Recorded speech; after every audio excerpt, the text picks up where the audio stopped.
You got to think about it like this. If you wake up every single day excited to get into your day and to work, quote unquote, then it's not work. But every situation, every negative thought, problem, circumstance is an opportunity to rewrite a story, to move forward, to grow, to level up. Hello and welcome back to another episode of the Wild Goose Chase podcast. On today's show, I'm joined by Toni Versic, who is one of the world's leading performance coaches. He is a wealth of knowledge too. He's got so many tools, tactics, and strategies to help people live a better life. And on this podcast, what we're all about is uncovering the tactics, tools, and strategies to be able to build wealth, grow your business faster, and to live a life by design. And we actually talked about that specifically in this episode. This is why I love it so much. Toni is really great at taking concepts and ideas and distilling them down into simple frameworks in ways that you're surely going to resonate with. We talked about how to actually live a lifestyle by design, how to neutralize negative thoughts, how to strategically brainwash yourself to live a happier and more successful life. We talked about the value of investing in yourself. We talked about living in the apex of health, wealth, and relationships. So much stuff. We unpack a lot of value in this episode. It's helpful that Toni and I know each other and are friends because we just got to really dig in. It was a really good conversation that flowed quite easily, but there was so much value in there. Really tangible, tactical stuff that you can actually apply. This isn't just a conversation around dream it and you can have it, or it's not just light top level stuff. There's genuine actionable stuff in there, which I really, really like, because that means you can take it and go and do stuff with it. And then you can start to live a better life today, which is ultimately what I really want for everyone who's watching this show or listening to the show, wherever you're consuming this podcast. So without any further ado, let's get stuck right into it. I can't wait for you to get into this episode. And of course, before we do, whatever platform you're on, YouTube, make sure you subscribe. Make sure you leave us a comment below. If you're on Spotify, make sure you subscribe there. If you're on iTunes, leave us a review. Basically, like, rate, review, share, do all of the good stuff. Just hit that button. Let us know that you're there. It really means a lot to me. I'm on a mission to transform the world and make the world a better place. I want you to be a part of that too. And this is just the start. So thank you so much for being here already. Whew. That's enough of the intro. Let's get stuck right into it. I'll see you on the inside. Hey guys, welcome back to the Wild Goose Chase podcast. Joining me on today's show is Toni Versic, and he's one of the world's leading performance coaches for business owners, but he's also friend, mentor, coach, loads of stuff. Toni, how are you? I'm very good. I'm excited for today. The last time we did this, we were both a lot further behind than we are now, and probably a little bit less mature than we are now as well. So maybe we'll get some more good discussions in today. Indeed. Yes, Indeed. How times have changed. Yeah, well, it's good. It's good. It's, we've been able to be on a journey together for, a couple of years now, right? Which is really, really interesting. And we've been able to see, obviously, evolutions in ourselves, evolutions in our perspectives, evolutions in our business, evolution in our definitions of success, all kinds of stuff. And so I'm really interested to kind of dig into that in this episode and really kind of pull apart some of this kind of stuff. Really want to dig into the kind of concepts around success and how a lot of people kind of sacrifice life in the pursuit of success, how we can kind of navigate that. And I want to pick apart a few things. But first and foremost, most people who are listening to this aren't really going to know who you are. So why don't you kind of give us a bit of a background, kind of like the 5-minute synopsis. Who are you? What do you do? All right, cool. So I've been coaching men for the last 11 years. I started off in the fitness industry doing online coaching before everyone else did it, before it was cool, getting dollar leads and helping thousands of men. And I very quickly saw a gap in the marketplace where there were a ton of successful men who were making a lot of money, growing their businesses or careers, but they were deficient in their physical and mental health and their relationships. At the same time as coaching all these men and noticing those deficiencies, I noticed a massive deficiency within myself, making a shitload of money, growing a business, but drinking every night, smoking a whole bunch of weed, sedating myself, scrolling on social media. And generally, even when I spoke to you last time, 2 years ago on the podcast, generally needing anxiety, stress, fear, and overwhelm to maintain that success that I was creating. So yeah, for me, it's been this massive journey. I mean, we currently have 140-ish clients that we're working with. Some guys do 75 million a year, some do 1. It doesn't matter, it's just a number. And we just work with these really high performance guys, helping them find balance and success in their health, wealth, and relationships. If we summarize that, grow your business, working 20 to 40 less hours a week if you want to work less, have an amazing marriage full of intimacy, connection, love, be a great father and role model to your family, your team, your friends, and ultimately just be the man, be the best man you can be. Ironically enough, what we teach as well is very relevant to all genders. It doesn't matter what you identify as. It works for everyone, but we specifically work with men. And a lot of this, man, has just come from my own lessons, like working with so many guys one-on-one, some very successful guys and myself, just seeing the same pattern repeat over and over and over again, which we'll dive into, that drive for success, but sacrificing everything else and just being miserable. Like some of the most successful, wealthy guys I met when they came to the Empowered Man, they were just miserable. So yeah, quick summary. We basically help men just live a fucking kick-ass life, make a lot of money and enjoy the journey without ruining everything else. That's what we do. Yeah. Awesome. I love it. I love it. And for those of you who are listening, and Tony's talking about like another episode that we did, and this is like, they're going to be looking back and they're going, hang on, there's no other episodes. If you want to know, if you want to see that episode, look up Dash.Insider or the Investor Lab. That was the podcast we did on that. It was a different show. Check it out there. Super valuable stuff. But Tony, I want to dig into a couple of things you just said there. This is really interesting to me because what I'm really interested in is how people think about business and performance. It's really, really interesting to me. I think there's like a lot of stuff that people, you said you saw a gap in the market, and I think that's really interesting, right? Because and I want to talk about business model design and a few other things because I think it's super interesting to kind of like get some concept around how people think about. I speak to loads of business owners. Most of them never even have asked the question. If I said to them like, "How did you choose your business model?" They'll be like, "What do you mean?" Chose the business model. I'm in this industry. That's what the model is, right? And so very interesting to dig into that kind of stuff. You said you saw a gap in the market. Did you consciously go from an entrepreneurial mindset, I can see an underserved segment of the market and I'm going to own that segment? Or was it actually I have a passion for this thing and I feel like enough people need the thing that I'm passionate about. I'm just going to kind of like walk in that direction and hope that it's big enough. Like, what was the kind of, how did you think about that at that point in time? That's a great question. It was both. I would never do anything I'm not passionate about. Being a business owner is fucking hard. You and I could both easily just work for a company like ours and make 50 to 100 grand a month in commissions and have none of the stress. So you have to be passionate about what you do. I sat down, I just turned off, we had a $500,000 a year fitness business, mostly profit. I would say like 75% profit. And I've been doing that for 3 or 4 years and I was just miserable. You know, when you're counting down you probably don't know, there was a time in my life where I was counting down the minutes till the day ended. That was not a good place to be. So I spent about 3 months thinking time, like our good friend talks about in the Road Less Stupid. Uncle Keith. Thinking time around, Keith Cunningham. What am I going to do? How am I going to do it? And I decided to I shut the business down, like no ads, refunded people. And I launched a live event business all around Australia, which no one was doing at the time, which was helping men turn their pain to power. And the ads were all about you're depressed, you're anxious, you're stressed, you hate your life, very negative based. And I was fucking terrified. I'm like, how is this going to work? Is it going to hit? We ran 3 events that absolutely crushed. We had 100 random men in a room, had our record months, business started growing, turning lives around. And 1 month into doing this, after 3 months of deciding to turn off the old business, COVID hits. So COVID hits and I'm like, fuck.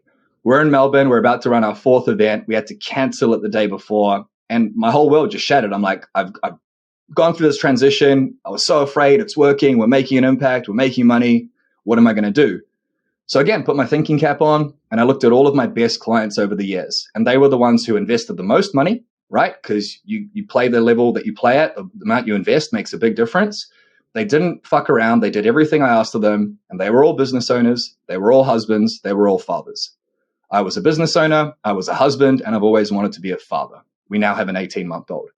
So I looked at all those clients. I'm like, why am I not marketing to these people? And I made the conscious choice that was the gap I was going after. And it also something that I'm really passionate about because divorce rates, suicide, depression, anxiety in men is fucking rampant. So it was both. And I went into it. And, this year and last year, things have really blown up because we've just refined our process, our team, our marketing. But it was that process of like elimination. What do I enjoy? What do I not enjoy? Who do I want to serve? You have to be passionate about it. And now, man, like every week we get these testimonials, like every week, 2 to 5 of them saying, you've saved my marriage, you've kept my family together, I've made an extra $1 million a year. That's what keeps you going. It's the impact. Yeah. You know what's super interesting about that is like the actually profiling your ideal customer or client, right? And I think I see a lot of business owners make this mistake as well. Like particularly if they're already running their business, because a lot of people will start a business. they may kind of have a general idea around who they want to serve, right? And it could be, for example, in your case, like male business owners, right? Without really getting clear on exactly who it is. They'll end up with a bunch of clients or customers, and they'll be like, okay, so that's our market. They actually don't stop to question, okay, but is that the ideal market for us? They might be like, okay, well, I'm getting 10, 100 clients a month, and therefore, they have all these characteristics, and therefore that is my market, versus actually saying, well, if I could choose, which ones would I actually want to serve the most? Like, which ones would I wake up and serve even if they weren't paying me? And it's so interesting when you do that, because I think like a lot of people have a real transition in their business. I've seen it happen when they actually make that connection and they go, okay, well, exactly who is it that I'm going to serve? And I'm just going to go in that direction. Then they say all the things that you just said, which is like things got better, things got easier, I got happier, become more successful and all that kind of stuff. It's like, yeah, because your passion flows through into your business at the same time. So yeah, I think it's super interesting. Absolutely. You got to think about it like this. If you wake up every single day excited to get into your day and to work, quote unquote, then it's not work. We're recording this on Australia Day. I didn't even know it was Australia Day. Everyone's like, are you taking the day off? I'm like, why would I take a day off? You love what you do. And also when you love what you do, when you analyze your marketplace, which most of us don't make the time for, because we're in the weeds grinding. It's this badge now. I'm grinding. I'm busy. That doesn't mean productive. It doesn't mean power or purpose. When you really analyze your market and you love what you do, you can market way easier. You can put out advertising that's way more connected to who you speak to. So our advertising now is like, if you're a business owner listening to this, let me know if the shoe fits. You work long hours. Sometimes you wake up and your eyes are glued shut. You need 3 coffees to get through your day. Every day there are people and problems. You can't rely on people. They bring you all their shit. They put stuff on your plate, fires to put out. It's stressful. There's all this pressure. You come home and sometimes you're exhausted and something little sets you off. Your partner says something or the house is a mess. And you're like, fuck's sake, can't anyone have it together? Can't anyone operate like me? Guarantee any business owner listening to that right now goes, I can relate to some of that, if not all of that. We can go deeper. You sacrifice your health. You stop going to the gym. You're constantly thinking. You can't switch off. It affects your sleep. When you can tell your market's story better than they can tell it themselves, they will instantly connect with you. And most of us don't do that. This is why we have guys like yesterday, we had a guy join our program. He watched 1 4-minute ad, watched the 15-minute documentary. He signed up and paid up front the next day. And his exact words were, every word you said in your marketing hit me to my core. And man, when you can do that, the people you connect with, you'd have a coffee with them. They're not clients, they're buddies, they're mates who just happen to pay you money. That's a business. That's a lifestyle. You know what I mean? And a lot of us don't have that. Yeah. 100%. I was just involved in the best sales process that I'd ever experienced, right? And I got sold, right? I spent $35,000. I spent $35,000. Now I'm going to walk you through the process, right? Because I'm a specific type of buyer, right? I'm an entrepreneur. I like high ticket stuff. I want premium shit.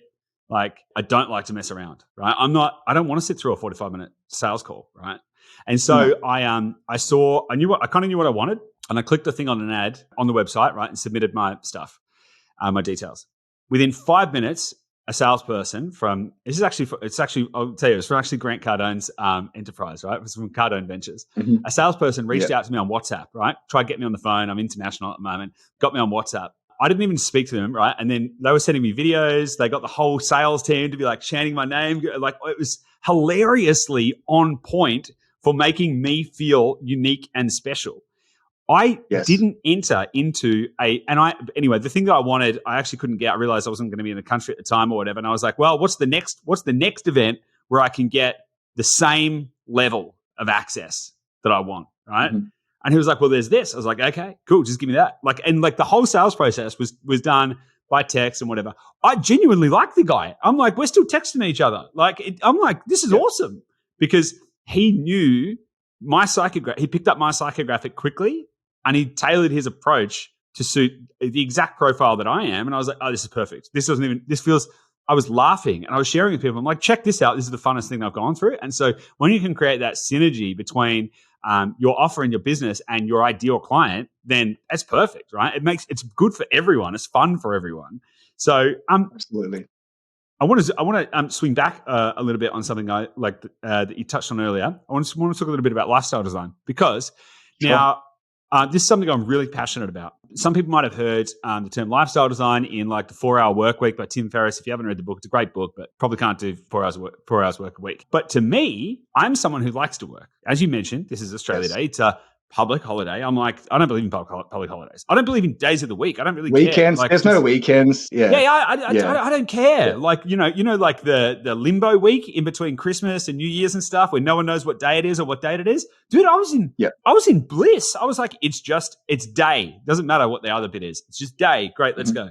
And so to me, that was joyful. And I sometimes, when I'm like, oh, what does my dream life look like? And I'm like, oh, I'd be working like 30 hours a week and I'd have all this money and all of that kind of stuff. But the thing is, anytime I'm given that opportunity or anytime I create that opportunity, I don't want it. I actively reject it. I'm like, I don't actually want rivers of cash coming at me because as soon as they do, I just think about ways to reinvest in our business and growth and do all of that kind of stuff. I don't really want all of this time sitting around because whenever I get the extra time, I think about more work that I can do because that is my joy and my passion, right? And so to me, I get to live, like I get to travel, I get to do all this kind of stuff, and I'm running 2 successful businesses, and I get to do that from wherever I want and do all of that kind of stuff. To me, that's lifestyle design. And so I'm interested to get your perspective on lifestyle design and just that general concept and how you're applying it as well. Like, how are you shaping this concept to you? Yeah, it's a great question. Lifestyle design is going to be unique to every single person listening right now, but we can simplify it with questions. Powerful questions get powerful answers. So pre-framing this with a story, the whole of 2021, I was miserable. We're hitting record months, growing the business, bought 4 properties through Dashdot, like just crushing it, achieving all my goals, had my daughter, everything I wanted, the money, the success, the team, the child, the marriage is in place.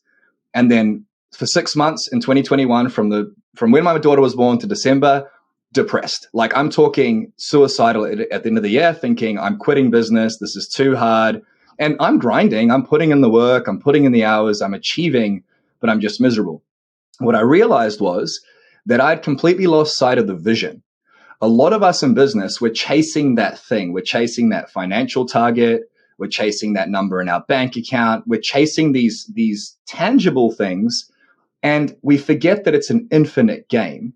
So the first thing is understanding what is your vision, not just for the next 3 months, but you have to be able to see 12 months into the future. You have to be able to see 3 years, 5 years, 10 years, and not just see it. Like you and I have done an exercise before where we visualize it. You feel it. You literally feel what it's like to be on that yacht or whatever your goals are. So you got to have the vision. That's lifestyle design 101. Think about the word design. You design something. You create a picture of what you want.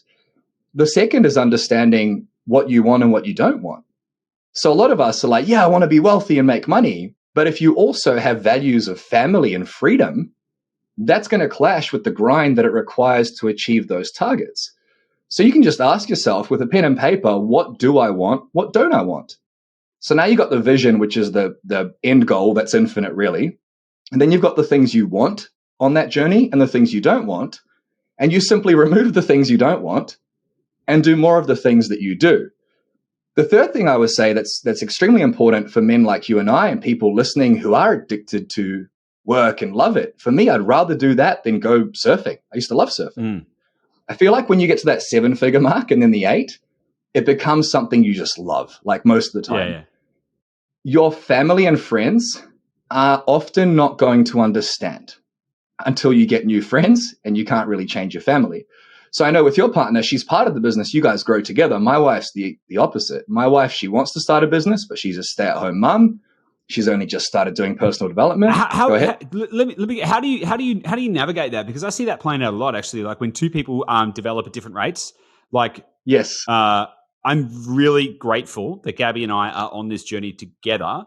And it's not always easy because individually, as individuals, we grow at different speeds, but we always make sure that we're not going too far ahead without bringing the other person along, right? And so, but I have seen it with friends, family members or whatever, when one of them goes on a personal development journey, which let's be honest, that's really what business is. It's like the world's best personal development experience that you can ever go on, right? So if the other person doesn't grow at the same, how do you navigate that? Because that can be a recipe for disaster. How do you kind of stitch that together? How do you make sure you stay on the same page? you've got to communicate. Communication is the key to connection. So where I'm going at with this is you got the vision, you got what you want and what you don't want, but you get to communicate, over communicate that with the people in your life. And you also get to make sure they don't just see it, they understand it. So like, is Rosie happy, my wife, that I'm working on Australia Day? Probably not. She's at the beach right now with our daughter, but she understands intimately why I'm doing it, the purpose behind it, and how it's going to impact our future. This is where you've got to over communicate. She understands that the routines I do every morning and every night, which means I'm not present with my family until I am, they're important, and she will go out of her way to support me in fitting those in. Whereas what do most of us do in business? We expect our partner to know what we're thinking, what we're feeling, what we're going through. We don't communicate shit. And then we sit on opposite ends of the couch. And this is huge for business owners and entrepreneurs. They don't share. They just expect someone to mind read. So what Rosie and I do every weekend, we have something called a love meeting. We ask a series of questions around, are you feeling understood, supported, appreciated, respected? We have an acronym, laser focus: love, appreciation, support, understanding, and respect. If you can get and give that from your partner, your children, and your team in different ways, then you have great relationships. But how can you get those things from someone if you don't communicate the expectations around those, right? So I don't know about you, when we onboard a new team member, like we onboard them, we set expectations, we set commitments. What do you expect from me? What do I expect from you? We do that in business. We do a lot of really cool shit in business, but a lot of the time we don't bring those tools or frameworks into our personal life. So when you talk about lifestyle design, man, I want to work 60 hours a week. I love it. It doesn't feel like work. But if my partner doesn't understand that, we are fucked. This is how divorces happen. So just over communication. And you know how many men struggle, or humans struggle to do that? We can go to war in business, and then we come home and explaining to our partner that we're stressed. Nah, that's too hard. Asking her if she feels understood. Nah, I don't want to know. Like, it's scary. Why do you think that is, though? Is it because we haven't developed an intellectual association with with that kind of like applying that level of structure to, we'll say our life or our personal life, right? Yeah. Or is it, do you think, that there's some level of resistance, particularly if you've like given it your all in your business all day and you're like, right, I've got this and I've got that, and you don't want to feel that level of fatigue. You kind of like, you almost like want to break. Like, which one of those, do you think it's both or one, or why do you think it is? Because I can associate with either. I'm sitting there going, it's really interesting. Is it because I'm like, I don't want to have to freaking, structure this kind of stuff. I don't want to, I just want to be able to like go on holiday, basically. What do you think? You can do that. It's just that there's already enough chaos in business and in your personal life. And it's not about putting everything in a place of structure. It's just adding order to the chaos. So yeah, Rosie and I would work, grind, and finish the day and just be. I don't have to have a framework, don't have to have a conversation, just enjoy life, right? I've just found with working with hundreds of high-performing men that when we let things just happen, a lot of the time that's when chaos ensues, and that's when arguments happen, tonality changes, you get triggered, you get stressed. What we do at Empowered Man, the biggest thing we do is just give you frameworks for each piece of your life. You get a framework for the morning, the evening, how to eat properly, how to sleep, how to communicate with people, how to control negative thoughts and feelings. If you have a default framework that gives you power, then you win. But most of us have default frameworks in terms of communication, health, relationships, where we live in stress, anxiety, overwhelm, anger, frustration, trigger. Most humans are like that. They just default into negative states. What we want to do is and what I do in my life, it's taken me a long time. Last year was the first year I lived this shit. I taught it for years. Now I live it. It's like something bad happens, or you have a bad day, or you just want to switch off, or you want to go on holiday, whatever. Whatever you want to do, whatever circumstances outside of you, you're just completely in control. You're calm, you're happy, you're joyful, you're grateful. When you can live that way, you make way more money. You have way more connection, and you have way more fulfillment. So yeah, you can do it. Just chill out on holiday, but you know as well as I do that there are moments where that doesn't work. And in those moments, you've got to have a framework to come back to design your life, right? To design the life that you want. So does that make sense? It makes sense, right? So, but like, if someone's listening to this, and they're like, all right, cool, right? So like, yeah, cool. You could have a framework. Can you share some actual like tangible things that people Sure. can do to better, because, you know, like I think the more that we can integrate our life and our work and find harm, I don't believe realistically in work-life balance, but you don't want to have internal life conflict, right? And No, so no. what you've got all these different tools and frameworks and stuff. Like, I know that it's probably way too much for like a podcast, but if there's something that you could give the listener that they could be like, oh shit, I can just try that. What would you Yeah. suggest is a good idea? And that's a great question. There's plenty of simple things we can implement today. So if you think about your life like driving and your body is the vehicle and you're trying to get to your destination and then the next destination, the only way you can get there is with this thing. It's your body, your mind, your skin, like it's just you, Goose, right? Or Toni. So in that vehicle, you're going to have blind spots. And if you're on the motorway and you turn right and you don't check your blind spot, you can kill someone or you can die. That's how blind spots work in a vehicle. Well, in your life, you've got blind spots. So you've got things that you do each day and things you don't do that either take you further forward and give you a great life, or they take you further back. I used to take a lot of drugs and drink. Was I aware of it? Yes. But the blind spot was, why do I do that? Like, I didn't look into that, right? Now, it's very hard to see a blind spot if you can't see it. So one of the first things you can do is bring awareness each and every day to your blind spots. And there are 4 key areas that every man and every human must be in control of. They are your thoughts, feelings, actions, and reactions. You can't control COVID, mandates, people, your partner, your kids, business. There are things you can't control. You can influence all that stuff, but realistically, you can only control yourself. So every morning, every client, the first thing we teach is, what am I thinking about today? How am I feeling? Right? And then what am I going to do today? And what am I grateful for? 4 questions. What am I thinking about? You just jot down all the thoughts. You pull them outside of you, because we have about 80,000 a day, apparently. And you go, holy shit, I didn't realize I was thinking that. Blind spot. And you bring awareness to the thoughts. How am I feeling? I'm tired. I'm stressed. I'm anxious. You take it out of you. You put it on paper or on computer. Now it exists outside of you and you can see that blind spot. It was always there. You just bring awareness to it. And you do that for 365 days. You're like, holy shit, look at this pattern. Every Tuesday morning when I don't do my routine, I'm anxious. Now that you've got awareness, it's a lot easier to change it. So that's the morning. What am I thinking about? How am I feeling? What are my actions for the day? What am I grateful for? Then at the end of the day, we have a reflection process where we reflect on the day that was. Now we have 2 reference points, awareness. We do this in business. You don't run a business without checking your bank accounts, your accounting, your metrics. You have metrics for everything. We don't do that in our personal life. And then at the end of the day, we just plan tomorrow today. So do you know how many successful humans don't plan their day?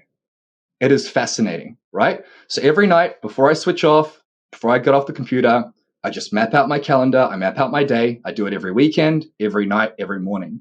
So then you have clarity on what your day looks like, and you can show up and crush it, right? Those are just 2 simple tools. There's plenty more. Do you want me to break those down, or do you want to keep going? No, let's keep going. I think they're good, but like you said something that was really interesting. You said, do you know how many successful people don't plan their day, right? Which firstly I think is crazy. Firstly, I think it's crazy. But then it's an oxymoron in a way. Yeah. But then it's like firstly, I mean, it's kind of like, it's one of those, it's like, how are they doing it, or are they operating in a way that they don't need it? You know, that's a really interesting kind of construct in itself. Or is it just like, they're successful, but they could probably be 3 times more successful if they sorted their shit out, basically? Well, let me ask you this question. You and everyone listening, just yes or no, do you do things each day that take your power away or slow you down? We all do, right? Yeah. We do. I know you do, because we've had the conversation. We all do, right? We have things. Do we all have negative thoughts or negative feelings sometimes that slow us down? Absolutely. Now, if you think about the time that it takes to work through those things, it might be a minute, might be 5. I remember when Rosie and I would argue, I could be crushing it in business, but I'd take that argument with me through the whole day. So the argument existed in the morning. Business is going great, but at 6 p.m., I'm doing a meeting and I'm still thinking about that bullshit from the morning. So now I've just wasted a day of energy. And there's 5 energy levels we can go through, right? The one we want to get to is frothing, which is 100% energy, feeling right on fucking fire. That's Toni empowered man term. Frothing. We have amping, which is 60 to 80%, almost maximum power, and frothing, feeling right on fucking fire. That's what you're aiming for each day. Yeah, you want to be frothing, right? So if you think about it over a day, not the end of the world. But mate, if you're in business for 40 years and those moments compound of stress, anxiety, overwhelm, lack of fulfillment, not good enough, whatever's going on up here, over 40 years, you might lose 2, 3, 4, 5 years. And this is the crazy thing. You got to understand this, right? The average life expectancy in Australia is 82. If you're 42, you got 40 years left, but you're asleep for 8 of them, let's just say math's sake, and you're working for 8, math's sake. So a third of those years are remaining. What's that? 13 years of life you have left? Now, how much time do we spend in those 13 years in the moment, loving life, crushing goals? No, we're focused on what happened before and we're focused on the future and we're stressed. Most of us, not everyone, right? So if you spend 40% of your time in the future being worried and anxious and 40% in the past thinking you could have done things better, 20% of those 13 years are in the moment, which means you have 3 years of life left. That's the way I look at life. Like if you're not in the moment, loving life, kicking goals, achieving your vision and happy, you've got like 3 to 5 years left, dude. Fuck that. That's totally. The way I look at it. How do you specifically isolate that thought? Like how do you because like we've all had it. We've all had it where something, and it could be the most innocuous thing, but for some reason it has just gotten in there in your head. Yeah. And it just keeps coming back. And what I actually tend to find is, objectively speaking, it is completely innocuous, innate bullshit. Like it's stuff that literally doesn't matter.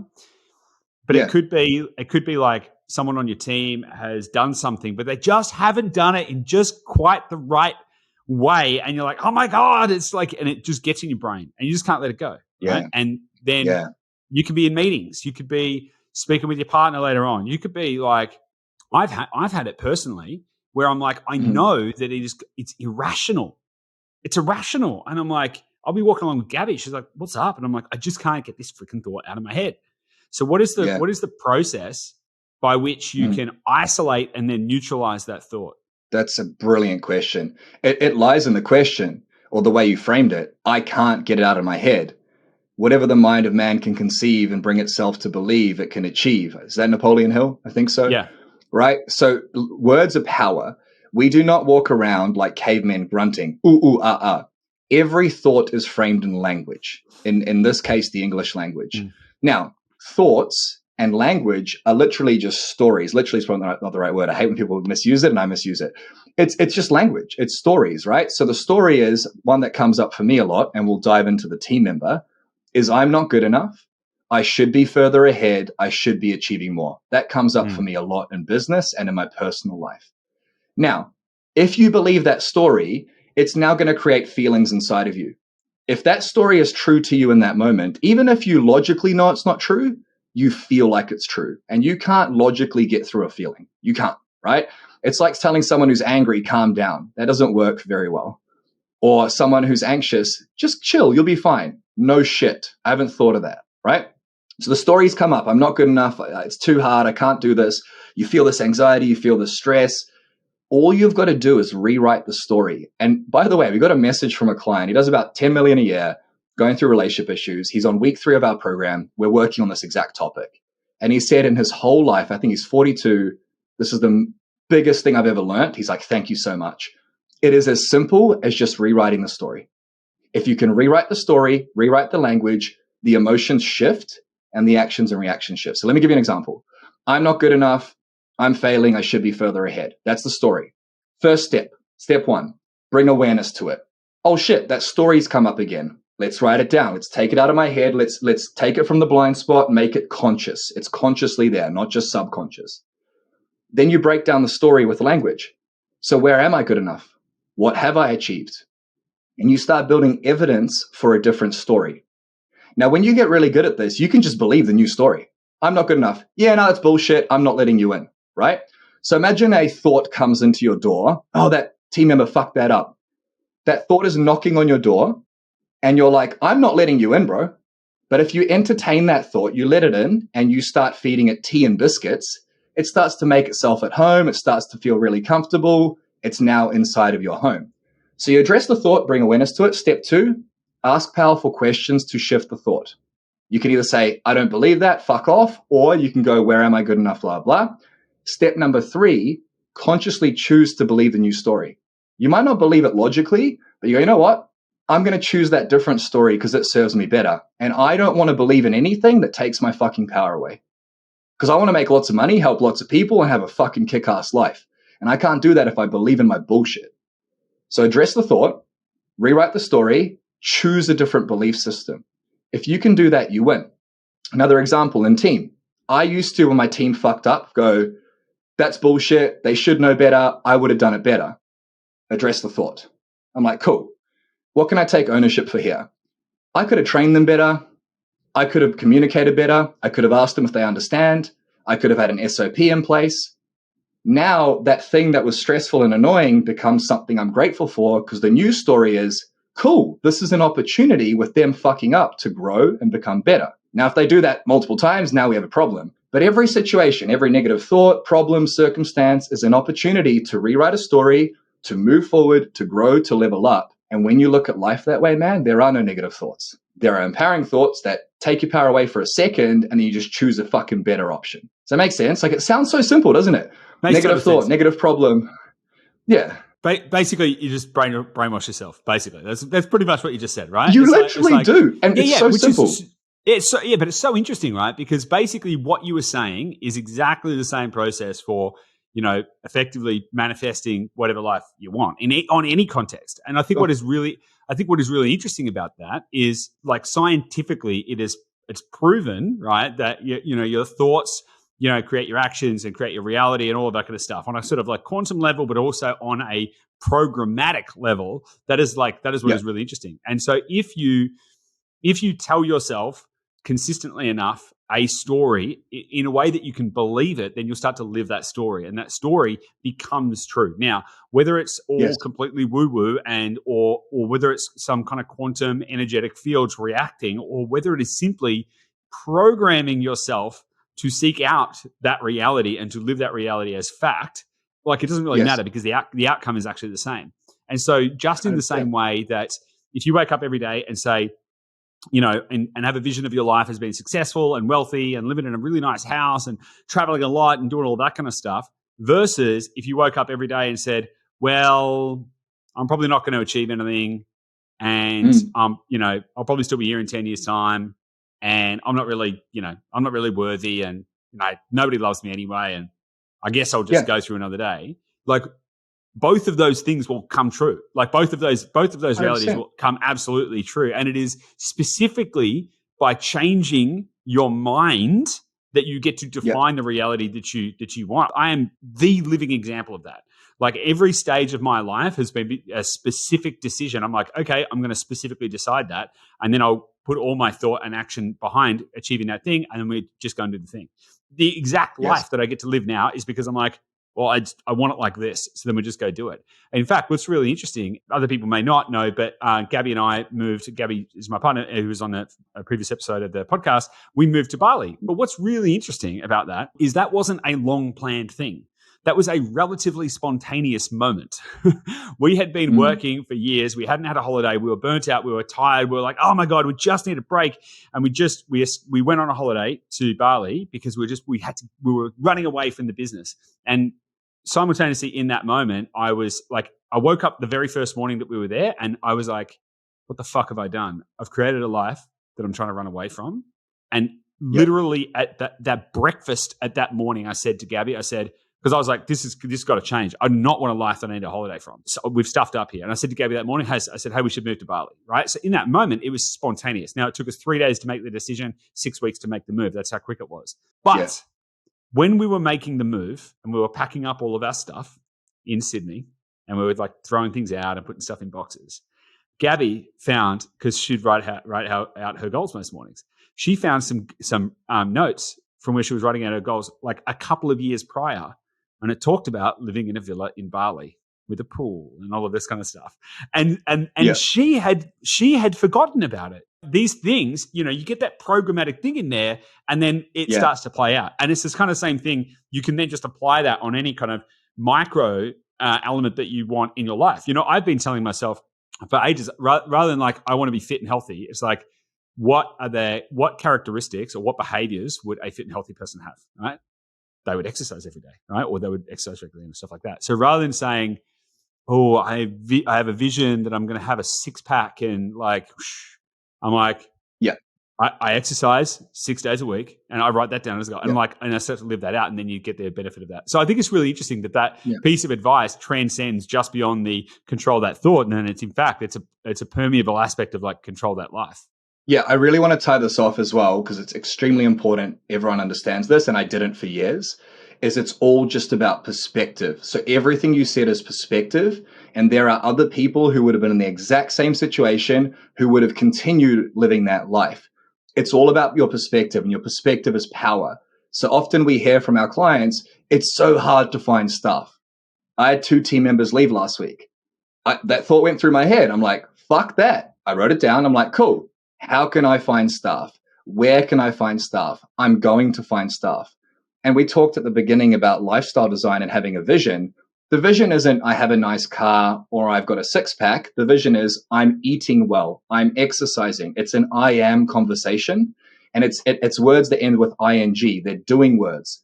So if you can go into the future and have the perspective that you're fixing things, you're doing things. Team member leaves.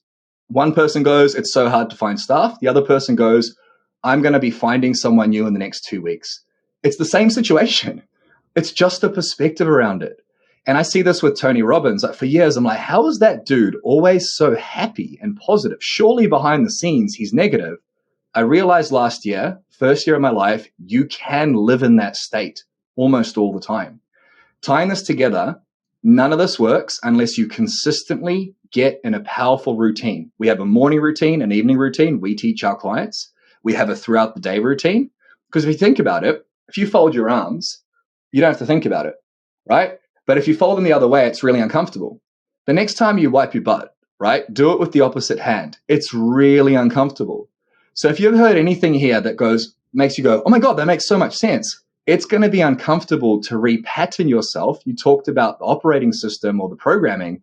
You've got to reprogram yourself. But the amazing thing is, it's completely within your control. You control your reality. You really do. And when you can control it through the right routines, habits, and rituals, a great morning routine, you get up, you move your body, you write down your thoughts and feelings, you visualize your dream life, and you fucking go. At the end of the day, you reflect, you plan, you get, like if you can do that for a year, you can achieve in 1 year, what it takes people 4. My quarterly targets now used to be yearly targets, and we're exceeding them. And you see it, you just rocket ship your business, your relationships, your health, everything aligns. And it's fucking bliss, man. Because I want to say as well, like, what's the point of having a business and making shitloads of money and being successful if you're burnt out, you're tired, your relationship sucks, you're overweight, you're low on energy? Like, what's the fucking point? It's the story of like, when I have enough, it's bullshit. Yeah, it's super interesting because Reid Hoffman, I always get Reid Hastings and Reid Hoffman mixed up. And for the benefit of the people watching this, one started Netflix, the other one was a PayPal and LinkedIn, right? So, but the Reid Hoffman, right? Reid Hoffman. So what's really interesting is I was listening to an interview with him, and it was talking about, because he was part of the PayPal startup story, right? And I can't remember what role he had there, but he was like part of the PayPal mafia and got ridiculously wealthy and successful from it. But also treated his body like shit, got really fat, like got massively overweight, right? They sold PayPal, made shitloads of cash, and then he started LinkedIn. And then LinkedIn became a multi-billion dollar thing, right? So he's ridiculously successful. You know what was really interesting though? I heard him in a podcast, and it talked about like, what do you have any regrets or anything like that? His only regret was that he didn't take more time between those 2 ventures to get his health back on track, because his health had gotten really off track, and then he throws himself into his work so much, but he never had the opportunity to like get healthy, lose weight, do all of that kind of stuff, and he just threw himself into another venture and just didn't. And then so he suffered from it. That was his only regret, was that he didn't actually go, well, I missed a whole step of optimizing there. And I thought that was a super interesting insight, and something, because it's really easy to be like, I'm going to do this and then I'm going to get to a state.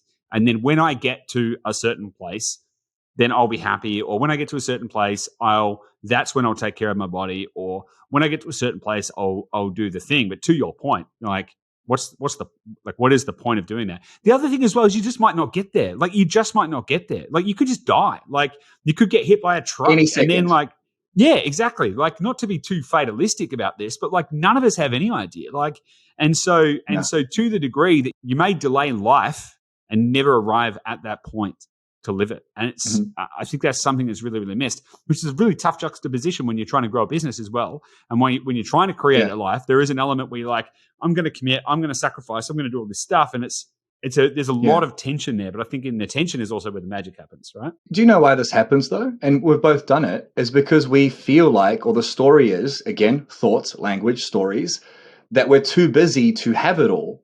So what we teach is the have it all lifestyle. And the story is, I don't have time to exercise, or I'm pulling too many hours, or I don't have time to be with my family.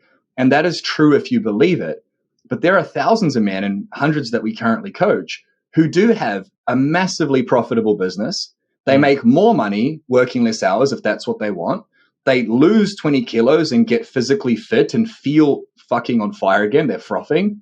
And they have way more sex and intimacy in the relationship. And we do this in 4 to 8 weeks. You got to understand, like, guys come to us, like, that's bullshit. We have a full guarantee. You can do our entire program. If you're not happy, you don't pay a cent. And you can have it all. So we focus on 3 key areas: health, wealth, relationships. And you've got to have balance between the 3. If you've got a successful business, but you're Steve Jobs and you get terminal cancer, what does that business mean for you? If you've got a successful business and a 6-pack, but your wife cheats on you, cool, man. So you don't got to do anything except drink water and breathe, but you can have balance between the 3.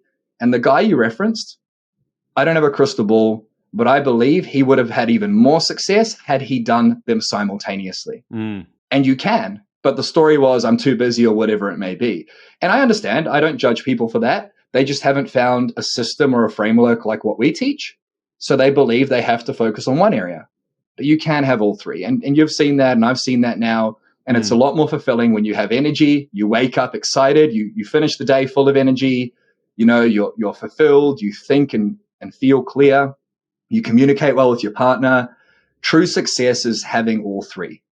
And that's what we teach as well, is like being successful in the realm of any human endeavor and being ruthlessly committed to being the best version of yourself. We call it ruthless commitment.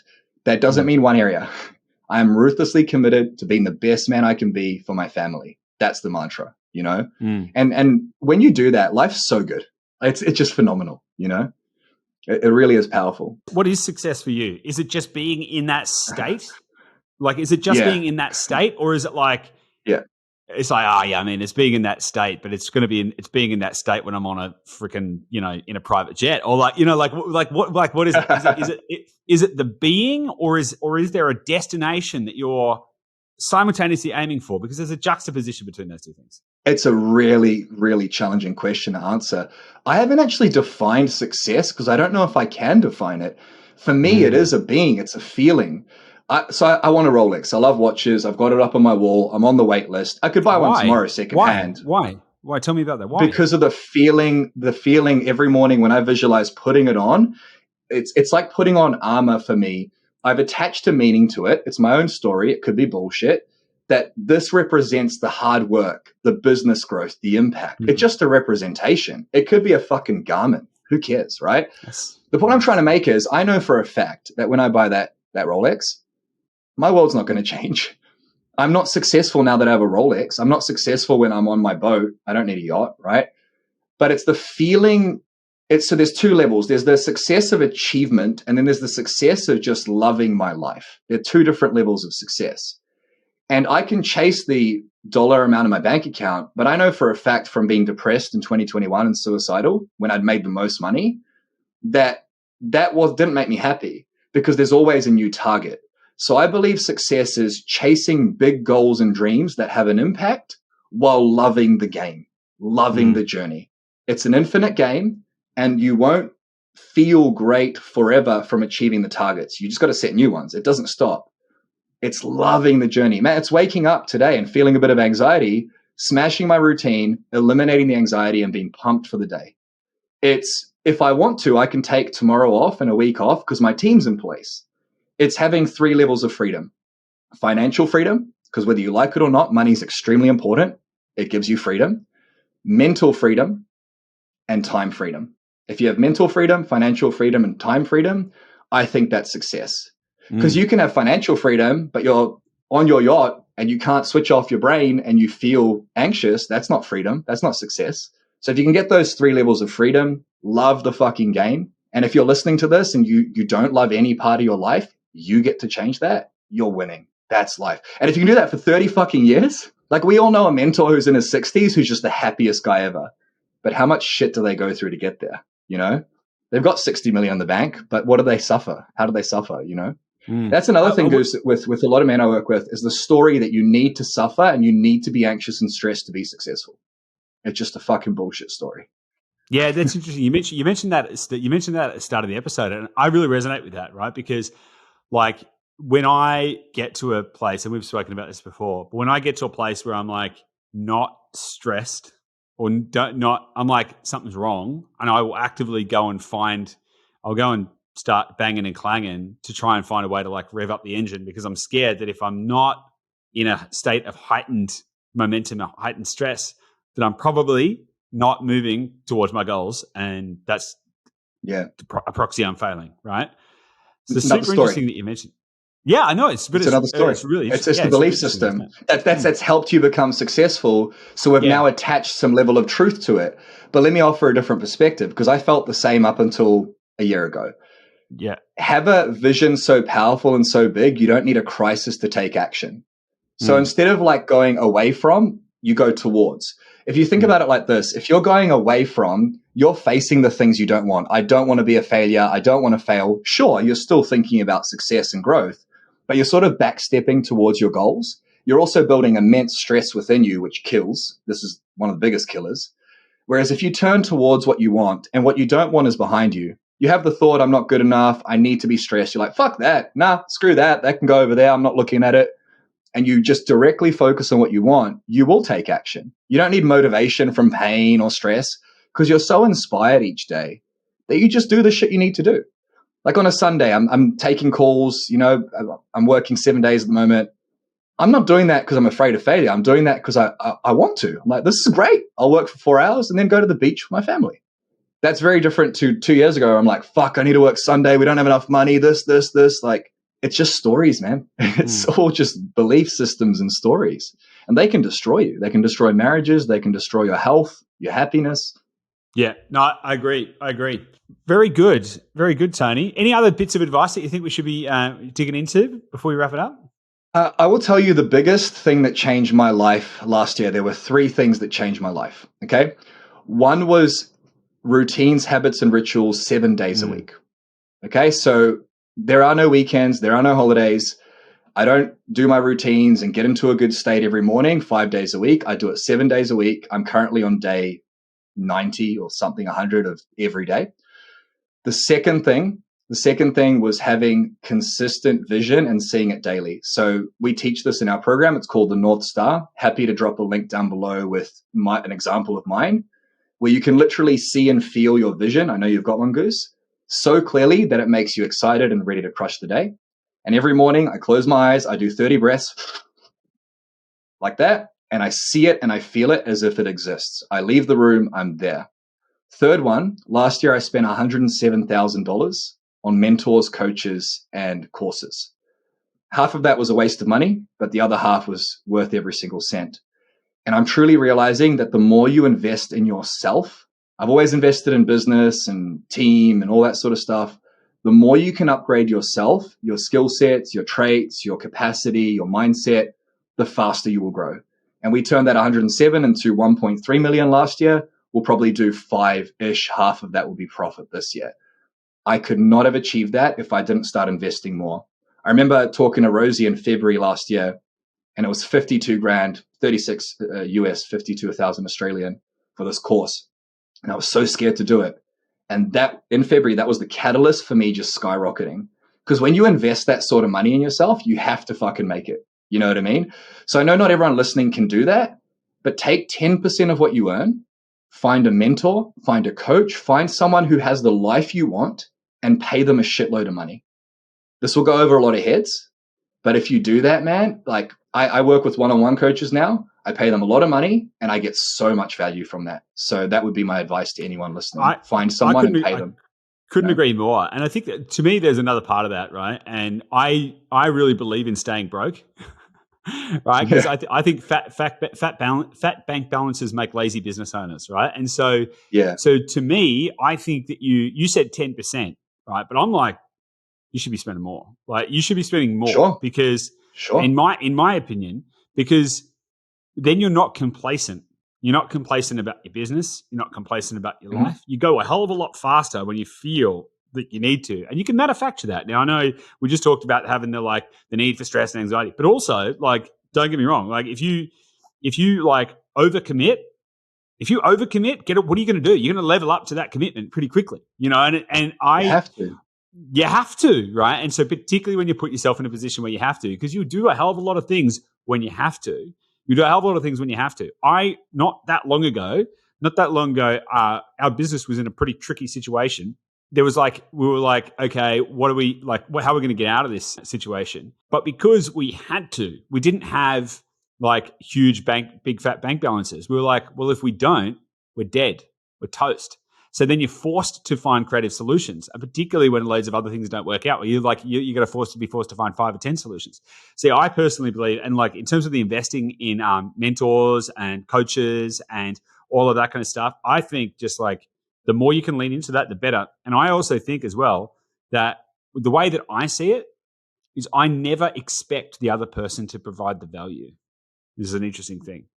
If I give someone, I don't care how much money I give someone. I could give someone $150,000 and I would not have any expectation that they're going to give me value. I would take it upon myself to make sure that I got the value out of it, right? And that's a big difference because sometimes if you have expectations that you put on other people, you just set yourself up for failure most of the time because they probably don't even know what those expectations are. So the chances of them meeting your personal expectations are pretty low unless they've said specifically, I'm going to do this thing and then they don't do it. Okay, that's out of integrity. But I will always lean into like, how am I going to get the most out of this situation? What I tend to find is like when you make those kind of commitments, it's half the time it's actually not the thing that they deliver to you. It's the process that you go through to become the kind of person who would do that kind of thing that delivers the most. Like I've committed to masterminds and stuff where it's been a significant investment. We've made the investment. And then before we've even participated in the onboarding experience for those masterminds, the shift, which is the kind of like the shift that they propose that you're going to get by joining that mastermind, the shift happens before we've even had the onboarding. It's like we commit and then it's just like, boom, our whole thought pattern changes and we're like, boom, right? And we start shooting off in a different direction. And I think the process of that level of commitment, I just think that is something that most people are really missing out on, mostly because they're living in fear and lack. So, you know. Agreed, 100%. And we fix our car when it breaks down. We pay the tax bill when it comes through. Don't wait until those things. Like if you heard anything here that resonated, go and find someone to invest in. So many successful people haven't done that. And it's fascinating to me. I've been doing it for 11 years. I've spent over 250 grand. I'll probably spend $1 million by the time I'm 35. I don't care because it's the best investment. When you renovate your house, it becomes more valuable. You only have one body, one vehicle, one mind, and that's what creates billion-dollar companies. You know, that's what creates impact. So great advice. I love it. Love it. 100%. And it's really interesting. A mentor of mine, he believes that there's no problem in business that you can't solve through mergers and acquisitions, right? So if you need more profit, you can go buy a company that has more profit. If you need more cash, buy a company that's got more cash. You need more team or certain skill or team, you can go buy a company that has that team. You need more IP. Whatever it is, you can effectively acquire it through mergers and acquisitions. And I think that is just such a brilliant mindset. But the same thing goes for getting mentors, coaches, advisors, all that kind of stuff. Anything that you want, you can, anything you want to improve your health, great. Get a PT or get a coach or get something that is going to level you up in that area of life. You want to get better at business or you want to get better at a specific part of business. You want to suddenly get really good at being able to understand financial statements, great. Hire a CFO just to coach you for like 6 weeks. Like, I don't even want you to do the work. Just like, hey, can I buy 2 hours of your time or an hour of your time every week for 6 weeks? Can you just talk? You're going to level up and all of a sudden you can effectively just acquire. It's almost like when you're playing a game and you get to like, there's pay to play games where it's like if you put in $1, you can like buy your new armor or level up your car or whatever it is. You can effectively just buy all the upgrades. It's like, what do I want to upgrade in? All right, I'm just going to upgrade there. Bang, let's go. So I think it's super valuable for people to be thinking about that as well. So nice one. But the perspective you have, again, just before we switch off, like it's all stories. Because one of the quotes in my principles is, don't think about how much this is going to cost me. Think about how this is going to impact the growth of myself and my business. And, if you pay someone $2,000 an hour, it's like, it's so much money. Not really. Not really. If you pay someone 35 grand. According to who? Yeah. According to the beliefs in people's heads. Like if I pay someone 50 grand, but I make $500,000, if you could put $1 in and get 10 back, you'd put in all your money. So if we can just shift the belief around investing in ourselves, especially with who I deal with men who put their family and their business first, they come last. We've got to shift that paradigm, man. Like you said, most of the problems can be solved with finding the right people, pay for their time, invest in them, and that's what we do for our clients as well. So do it, awesome. Please, I implore you, Awesome. Yeah. Love it. And if people want to reach out to you, Toni, if people want to get in touch, want to participate in the Empowered Man, how do they do that? Where do they go? Two best places on YouTube, or Spotify, search the Empowered Man podcast. So Toni Versic, ToniVersic. If you Google that on YouTube, you'll find the podcast. Spotify, you'll find the podcast. It's called the Empowered Man podcast. Heaps of valuable content. Second one, if you want to work with us, go to elitebusinessman.com, and there's a 18-minute documentary there, and you can apply for a call with myself and my team at no charge. We'll create a game plan for you, and we'll take it from there. So I'd love to speak to anyone who got value. Awesome. Love it. Toni, thanks so much for your time. Really appreciate it. Good to see you. Thanks, Goose.